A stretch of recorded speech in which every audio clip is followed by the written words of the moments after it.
여러분 안녕하십니까? 세상과 기독교가 교차하는 시선, 박세현의 크로스뷰입니다. 지난 7월 16일 서울시청 광장에서 한 행사가 개최됐습니다. 서울 퀴어 문화 축제라는 이름을 건 행사는 동성애자들 주최로 열렸는데요.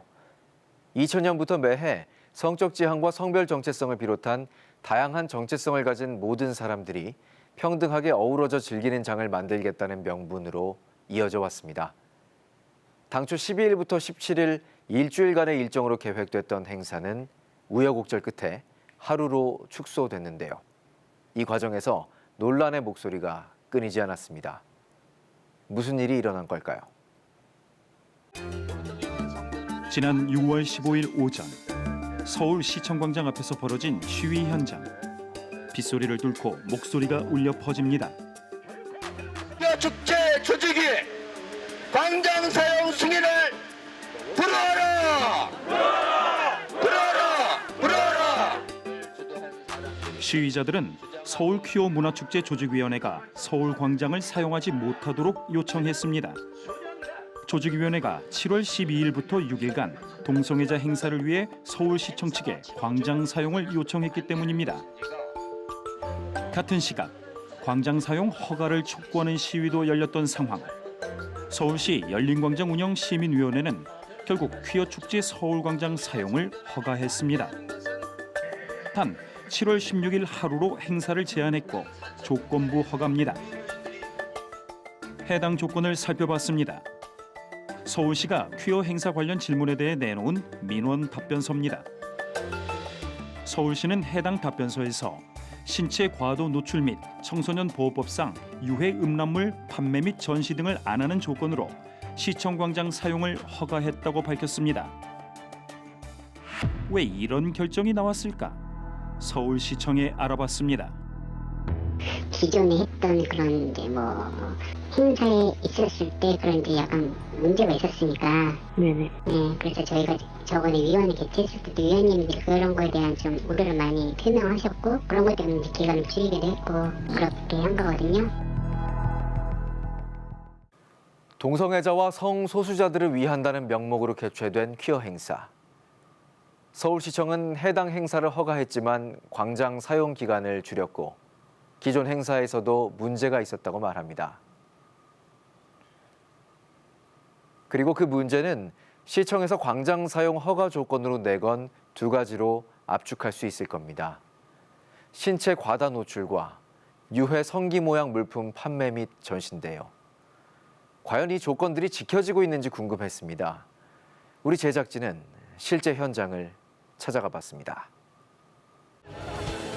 7월 16일 서울시청 앞 광장. 네, 현재 서울광장 한복판에서 동성애자들을 위한 퀴어 축제가 진행하고 있습니다. 어떤 일이 일어나고 있는지 살펴보겠습니다. 논란 끝에 강행된 2022년 퀴어 행사 현장. 국내 인권단체와 대학 동아리를 비롯해 기관 부스가 보입니다. 네, 현재 비가 와도 행사는 계속되고 있습니다. 지금 부스를 보시면은 많은 사람들이 부스에 줄 서 있는 것을 확인하실 수 있는데요. 여기 설치된 부스들을 한번 살펴보시면 또 태국 정부 관광청도 있고 주한 네덜란드 대사관도 보입니다. 또 다른 한켠에는 국가인권위원회 부스가 설치되어 있습니다. 부스 현장 확인해 보겠습니다. 차별금지법 제정 캠페인을 내건 부스 내부. 봉사자들이 참가자들에게 평등이라는 문구가 적힌 스티커를 나눠줍니다. 성소수자 인권과 평등법 관련 책자와 물품도 비치했습니다. 인권위가 노골적으로 동성애를 옹호하는 모습을 확인할 수 있습니다. 사탕과 풍선을 형상화한 피임기구를 비치한 부스. 광장 한복판에 마련된 성중립 화장실도 눈에 띕니다. 숙녀용이라고 표시했지만 남녀 구분 없이 한 번에 5명까지 사용 가능합니다. 서울시의 경고에도 불구하고 깊게 파인 의상을 입은 참가자들도 눈에 띕니다. 행사 중간 퀴어 행사 반대 집회를 혐오 세력으로 비판하는 목소리가 이어집니다. 잠시 이쪽 방향으로 이야기해도 괜찮겠습니까? 서울 퀴어 문화 축제 개최를 진심으로 축하합니다. 혐오 세력을 넘어 우리가 이 자리에 모였습니다. 마지막으로 진행된 퍼레이드. 폭우 가운데 참가자들이 행진에 나섭니다. 같은 시각 행사장 맞은편에서 열린 퀴어 행사 반대 집회. 참석자들은 포괄적 차별금지법 반대 목소리를 높입니다. 인권을 주신 분이 하나님이심을 우리는 믿습니다. 따라서 신권에 도전하는 인권은 불법이요 불가합니다. 남녀 외의 제3의 성은 하나님의 창조 질서에 위배됩니다. 서울시청광장 한복판에서 벌어진 퀴어 행사를 지켜본 시민들은 어떤 반응일까?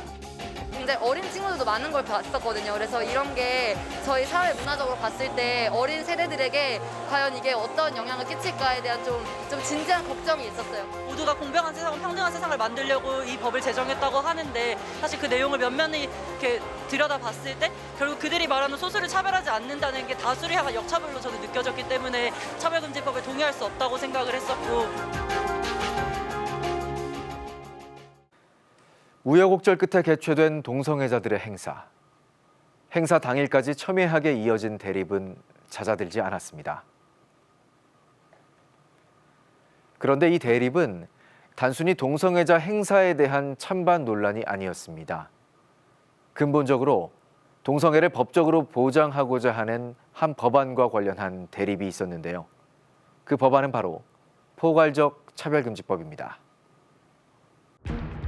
지난해 6월 정의당 장혜영 의원이 발의한 포괄적 차별금지 법안. 성적 지향, 성별 정체성으로 인한 차별 금지를 담은 법안은 사실상 동성애 합법화법으로 불립니다. 21대 국회 여당인 더불어민주당은 2021년 한 해 3개의 평등법을 내놨습니다. 이 법안들은 포괄적 차별금지법과 마찬가지로 동성애를 공식적으로 지지하는 내용을 담고 있습니다. 우리는 4가지 법안의 주요 내용을 들여다봤습니다. 먼저 제안 이유입니다. 4 법안 모두 차별을 금지하고 실질적 평등을 구현하기 위함을 제안 이유로 제시했습니다. 주요 내용입니다. 마찬가지로 4 법안 모두 차별금지 항목으로 23개를 명시했습니다. 이 중 논란이 되는 항목은 성적 지향과 성별 정체성입니다. 성적 지향은 무슨 뜻일까? 인터넷에 검색해봤습니다. 특정 성별의 상대에게 성적 및 감정적으로 이끌려 관심을 나타내는 것으로 이성애자, 동성애자, 양성애자, 무성애자로 구분된다고 기록했습니다. 쉽게 말해 성적 지향은 어떤 성별에게 끌리느냐로 구분할 수 있습니다. 이성에게 끌리면 이성애자, 같은 성별에게 끌리면 동성애자, 남녀 두 성별에 대해 끌리면 양성애자입니다. 성별 정체성도 검색해봤습니다. 개인이 남성 혹은 여성 또는 그 밖의 제3의 성별이라고 느끼는 내면적인 자아의식으로 태어날 때 결정된 성과 일치하지 않는 경우도 있다고 명시했습니다. 성별 정체성은 스스로 인식하는 성별입니다. 예를 들어 남성으로 태어났지만 스스로를 여성으로 인식하면 여성이라는 개념입니다. 성적 지향과 성별 정체성이 차별금지 항목에 포함된 의미는 무엇일까? 성적 지향, 성별 정체성을 포함한 포괄적 차별금지법 사유를 원하느냐? 결국에는 이 개별적으로 이 동성애에 대한 차별금지 사유만 가지고 만들기에는 너무 국민적인 저항이 심할 거라고 판단한 겁니다. 결국 포괄적 차별금지법은 동성애 차별금지법이다. 또 성별의 정의가 남성, 여성, 구에 분류할 수 없는 성 이렇게 되어 있어요. 제3의 성이 들어갑니다. 그러니까 이런 것이 들어감으로 인해서 남녀 구분이 없어져 버려요. 그러니까 생물학적 성하고 상관없이 자기가 생각하는 성을 법적으로 인정을 해주고 또 그걸 인정을 안 해주면 차별이 되는 거예요. 제3의 성이란 무엇일까? 4가지 법안 내 용어 정의 부분입니다. 성별을 남성과 여성 외 분류하기 어려운 성이라고 정의했습니다. 왜 분류하기 어려운 성이라고 했을까? 자신이 주장하는 성별, 나의 정체성이 나는 남자로 태어났지만 난 여자라고 느껴. 또는 여자로 태어났지만 난 여자도 남자도 아닌 중성이라고 느껴. 난 남자도 여자도 아니라 수시로 이게 어떤 유동적인 플루이드처럼 용액처럼 변해. 아침엔 여자로 느꼈다가 저녁엔 남자로 느꼈다가 여자도 남자도 아닌 제3의 성을 말합니다. 이해하기 어렵습니다. 그런데 더 놀라운 사실을 알게 됐습니다. 우리가 보통 이제 뭐 성소수자라고 이야기하면 LGBT라고 이야기를 했습니다. 그런데 계속 Q, A, I 막 늘어났잖아요. 그러니까 이거를 일일이 이렇게 나열하기엔 너무나 많은 거예요. 왜냐하면 이들이 수십 가지의 성별을 계속 만들고 있기 때문인 거죠. 그러니까 이제는 그들이 정해서 어떻게 표기를 하느냐, LGBTQ+라고 표기를 합니다. 거기에 각 개인이 정하기 나름인 거죠. Q+ 안에 10가지를 정하면 10가지가 될 수 있는 거고 70가지를 정하면 70가지가 될 수 있는 겁니다. 제3의 성을 넘어 수십 가지로 성이 확대될 수 있다는 이야기입니다. 실제로 이런 일이 가능할까? 2016년 뉴욕 인권위원회는 성별을 31개로 분류했습니다. 이 중 생리학 기반 성별인 남성과 여성을 제외하고 29가지 성별은 심리 기반 성별입니다. 대부분 생소한 개념들입니다. 이 중 2개를 검색해봤습니다. 먼저 에이젠더, 젠더퀴어 성 정체성의 한 종류로 젠더가 없음을 뜻한다고 나와 있습니다. 다음으로 젠더 플루이드, 성별 정체성이 고정적이지 않고 물, 공기처럼 유동적으로 전환되는 젠더라고 돼 있습니다. 쉽게 말해 성별이 시시각각 변한다는 뜻입니다. 포괄적 차별금지법에서 정의한 성별은 어떤 성별을 말하는 걸까? 분류할 수 없는 성이 어떤 개념인지 발의자 중 한 명인 정의당 장혜영 국회의원실에 답변을 요청했습니다. 제3의 성이라고 이제 이야기하는 내용들이 그 안에 포함이 되긴 할 텐데요. 그 여성, 남성으로 구분되었을 때 포함되지 않는 성별 정체성을 가지고 있는 시민들을 좀 통칭해서 칭한다고 이해해 주시면. 그럼 만약에 숫자로 뭐 굳이 얘기한다면 이제 복수로 이야기를 할 수 있는 거네요. 둘, 셋 이상의 이런 의미의 복수를 말씀 주시는 네, 거죠? 그렇죠. 예. 네네네. 동성애로 요약되는 성적 지향과 심리적 성별로 요약되는 성별 정체성. 포괄적 차별금지법 내 차별금지 사유 중 극심한 대립을 낳고 있는 개념들입니다. 법안은 동성애와 동성애자, 그리고 양성으로 규정할 수 없는 성별을 주장하는 사람들까지 차별하지 말라고 명시했습니다. 여기서 의문이 하나 생깁니다. 실제로 동성애자들과 분류할 수 없는 성이라고 주장하는 이들은 차별을 받고 있을까요? 직접 확인해 봤습니다. 2020년 5월 한 언론이 보도한 이태원 클럽 코로나 집단 감염 사건. 이 사건에서 해당 언론은 집단 감염이 발생한 클럽이 동성애자들을 위한 장소라고 언급했습니다. 이에 언론중재위원회에서는 해당 보도에 대해 시정을 권고했습니다. 동성애자들에 대한 혐오와 차별이 담겼다는 이유에서였습니다. 언중위의 판단을 존중해서였을까? 당시 대부분의 언론들은 해당 사건에서 집단 감염과 동성애자들을 연관짓지 않았습니다. 동성애자들의 인권을 보호한다는 명목 때문이었습니다. 지난 2021년 5월 21일 서울 한 시내 앞에서 기도회가 열립니다. 당시 코로나 감염자가 발생했던 동성애자 블랙 수면방 운영 중단을 위한 기도회입니다. 당시 기도회를 주관했던 연세수동요양병원 염한섭 원장은 개인 유튜브 채널에서 블랙 수면방이 동성애자 불법 성매매로 활용되고 있다고 주장했습니다. 염 원장에게 날아온 건 소송장이었습니다. 그런 행동을 하고 있는데 당연히 인근에 초등학교도 있습니다. 그리고 아파트들도 있습니다. 애들 학원도 있습니다. 그런 곳에서 그런 일을 벌이고 있으니까, 그리고 코로나 확산 얼마나 무섭습니까? 그런 곳에서. 그래서 코로나 확산과 에이즈 확산을 막기 위해서 그 앞에서 기도회를 했어요. 그렇다고 제가 소송이 4개가 들어왔어요. 염 원장은 동성애를 비판하는 목소리가 사라지고 있다고 주장합니다. 지하철역에서 걸어서 5분 거리에 있는 지하실에서 동성애자들이 지금 이 순간에도 5천 내고 들어와서 그룹 동성애를 하고 있습니다. 그런데 거기에 대해서 누구도 말을 못하는 거예요. 거기서 말을 했다가는 동성애 인권을 침해한다라고 하면서 그 문제 제기한 사람을 사회적 매장을 시키는 분위기로 가버리니까. 도심 한복판에서 비밀 성관계가 벌어지고 있다는 주장.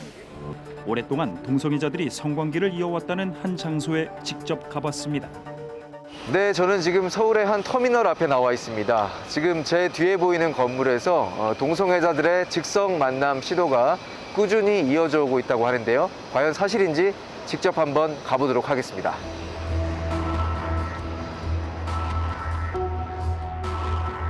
네, 건물 3층에 있는 화장실인데요. 이 화장실에서 동성애자들의 즉석 만남이 꾸준히 시도되어 오고 있다고 합니다. 한번 들어가 보도록 하겠습니다.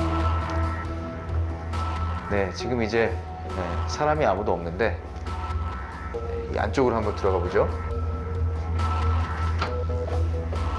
네, 여기 벽 쪽에는 지금 깨끗한 모습을 확인할 수가 있는데, 아, 여기 있네요. 여기 보면 지금 보이시는지 모르겠는데 이렇게 개인 핸드폰 번호가 적혀져 있습니다.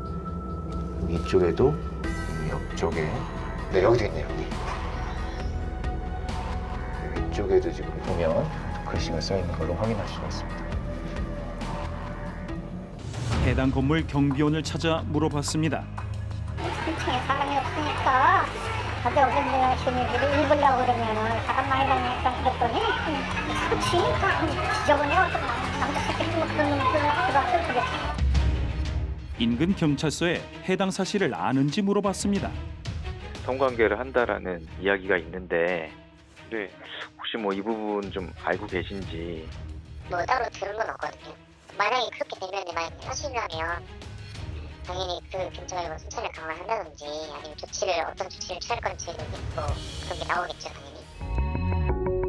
대한민국 기자 11,000여 명이 회원으로 활동하고 있는 대한민국 최대 언론단체 한국기자협회 홈페이지입니다. 차별금지법에 10만 명 이상 동의했다. 법안이 앞으로 나아갈 수 있도록 대안을 제시하며 사회적 합의를 만들어가는 장이 돼야 한다. 차별금지법 제정을 촉구하는 목소리입니다. 국내 대표적 공영방송 뉴스 홈페이지에 차별금지법을 검색해봤습니다. 차별금지법 제정 찬성 촉구와 관련한 기사가 절대 다수입니다. 또 다른 공영방송 뉴스 홈페이지도 찾아봤습니다. 역시 차별금지법 반대 입장은 찾아보기 힘듭니다. 공정한 방송을 해야 할 공영방송. 왜 차별금지법 반대 입장은 담지 않는 걸까? 그 2011년도 7월 달에 제작된 인권 보도 준칙하고 굉장히 관련돼 있죠. 지난 2011년 9월 23일 한 보도자료, 국가인권위원회와 한국기자협회가 제정한 인권보도준칙 관련 자료입니다. 총 9장으로 마련된 인권보도준칙 각 장에서는 인권보장 대상과 보도 지침을 명시했습니다. 8장 성적 소수자 인권입니다. 성적 소수자가 잘못되고 타락한 것이라는 뉘앙스를 담지 않는다. 필요하지 않을 경우 성적 지향이나 성 정체성을 밝히지 않는다. 혐오에 가까운 표현을 사용하지 않는다라고 기록했습니다. 또 성적 소수자를 특정 질환이나 사회병리 현상과 연결짓지 말라고 주문합니다. 성 정체성을 치료 가능한 질병으로 표현하거나 성소수자를 에이즈 등 특정 질환과 연관짓지 말라고도 규정했습니다. 인권위와 기자협회는 2012년부터 인권보도준칙에 기반한 보도를 선정해 상까지 수여해오고 있는 상황입니다. 그것은 의학적이고 과학적인 사실임에도 불구하고 그 자체도 전혀 보도하지 못하도록 함으로써, 그리고 우리 청소년 청년들은요, 남성 학문 성교를 하게 되면 에이즈에 걸릴 확률이 높아진다는 것을 알 수가 없는 상황인 거예요. 온몸에 수포가 나고 두통과 근육통을 동반한 원숭이 두창 바이러스. 영국, 스페인, 독일, 프랑스에서 한국까지 퍼졌습니다. 지난 5월 국제보건기구 WHO에서 발표한 자료입니다. 동성 남성 간 성관계에서 원숭이 두창 바이러스가 발병한 사례를 언급했습니다. 미국 언론이 보도한 자료입니다. 원숭이 두창 바이러스가 종종 성적 접촉을 포함하여 피부에서 피부로 전염된다. 게이와 양성애자 남성들 사이에서 바이러스가 발생했다는 내용을 담았습니다. 지난 6월 24일 영국 보건안전청에서도 양성애자 또는 남성과 성관계를 갖는 남성에서 원숭이 두창 바이러스가 발견됐다고 전했습니다. 특히 바이러스가 확인된 사례 중 99%는 남성이다. 확진자 중 96%는 남성과 성관계를 갖는 사람들이라고 밝혔습니다. 이미 해외 언론에서 쉽게 찾아볼 수 있는 원숭이 두창 바이러스와 동성애자들의 상관관계. 하지만 국내 보도에서는 해당 내용을 찾아보기 어렵습니다. 질병관리청에 원숭이 두창 바이러스와 동성 성관계 연관성을 물어봤습니다. 동성애 성관계로부터 감염됐다는 말이 있는데 여기에 대한 혹시 근거가 있나요? 제가 지금 답변 드릴 수는 없을 것 같아요. 감당하는 많이 해가지고. 동성애는 에이즈 감염 주요 원인으로도 알려져 있습니다. 지난 2018년 대한내과학회에서 발표한 에이즈 코호트 연구 발표입니다. 약 1,500명의 조사 대상 중 성접촉으로 확진된 수는 약 94.7%, 그중 동성 및 양성 간의 성접촉이 60.1%라고 밝혔습니다. 2022년 6월 대한에이즈 예방협회에서 발표한 자료, 2020년 한 해 약 1,000명의 에이즈 감염자가 발생했으며 감염 경로 조사 결과 응답자 중 성접촉으로 인한 발병이 99%, 이 중 56%가 동성 간 성접촉이라고 밝혔습니다. 동성애와 에이즈 연관성을 증명하는 연구 자료들. 하지만 역시 관련 보도를 찾아볼 수 없습니다. 사실이어도 말할 수 없다면 국민의 알 권리는 어떻게 되는 걸까? 이게 만약에 동성애가 원숭이 두창이나 에이즈하고 실제로 연관이 있어도 여기에 대해서 이제 알릴 수는 없는 건가요? 국민의 알 권리가 있는 거잖아요. 국민의 알 권리에 대해서는 이제 어떻게 보장을 할 수 있는 건지. 제가 그 내용 한번 확인해보고 연락드릴게요. 연락은 오지 않았습니다. 또 우리는 차별금지법 위험성과 관련 법 제정 찬성 측의 인터뷰를 요청했지만 거절당했습니다. 인권의 이름으로 인권을 침해한다. 성소수자들을 보호하기 위해서 권고하지만은 다수의 자유가 억압받고 도덕과 윤리가 무너진다는 이런 것이라고 할 수 있습니다. 차별을 금지하고 실질적 평등을 구현하기 위함. 포괄적 차별금지법의 제정 목적입니다. 현장을 돌아본 우리는 법 제정 목적이 무색할 만큼 동성애 반대 목소리를 찾아보기 힘들었습니다. 마치 이미 법이 통과된 듯한 사회 분위기까지 느낄 수 있었는데요. 대한민국을 대표하는 언론사들과 국가인권위원회는 보도준칙이라는 명목으로 동성애 관련 작은 비판도 다룰 생각이 없어 보였습니다. 만약 소수자를 약자라고 표현한다면 이제는 동성애를 반대하는 사람들에게 어울리는 표현이 됐습니다. 성소수자를 위해 우리 사회는 눈먼 자들의 도시를 자청하고 있었습니다.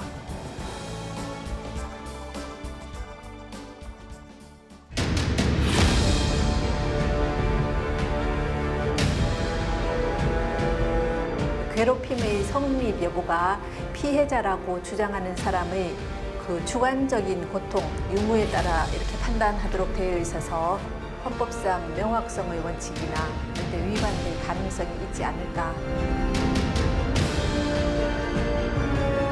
A클럽에서 변형된 바이러스가 국민에게 조심해라는 말도 보도를 할 수 없는, 그럼 언론이 언론의 기능도 할 수 없고 도대체 무엇인가, 여기 자유민주 국가가 맞는가. 불안한 사입입니다. 더 나아가서는 종교 여러 급격한 급진정이 이슬람 문제라든지 이런 반대가 다 차별로 규정이 되게 됩니다. 그걸 조금만 반대하고 비판을 해도 오히려 낙인을 찍는 이제 표현의 자유가 억압을 당합니다.